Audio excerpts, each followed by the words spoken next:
Female covert narcissists will lie about anything and everything. Let me ask you this. If you had to think about the worst possible thing that could happen to someone in this lifetime, what would you say? Being sexually assaulted is probably pretty high on that list. Well, what about somebody who lies about being sexually assaulted?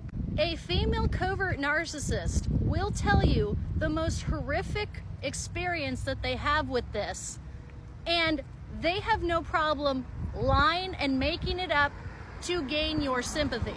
Because if they can make you feel sorry for them, it forces you into the knight role as a man. I'm going to save her. I'm going to protect her.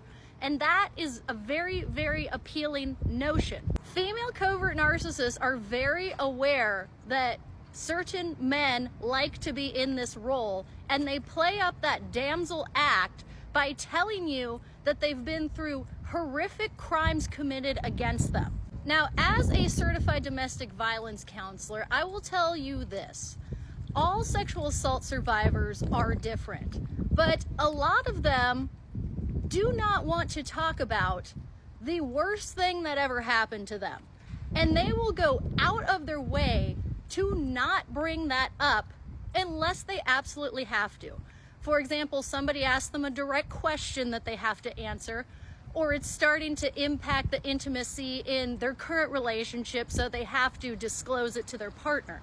Think about when your female covert narcissist told you about the alleged sexual assault that they experienced. How long had you known them at that point? Like 4 hours in person, maybe? I went to a Fish concert that lasted longer than that. They trauma dump this information onto you immediately to try to force a false sense of intimacy between you two. And you have to wonder, why is there such a rush to tell a virtual stranger about supposedly the worst thing that could ever happen to a person? Why? To have that information dumped onto you is very shocking, and it's actually offensive.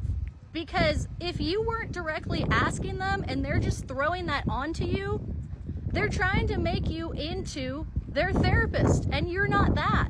As the relationship goes on and the female covert narcissist starts to cheat on you, devalue you, call you every name in the book, and emasculate you, you feel guilty because you made a pact with her and yourself that you would save her.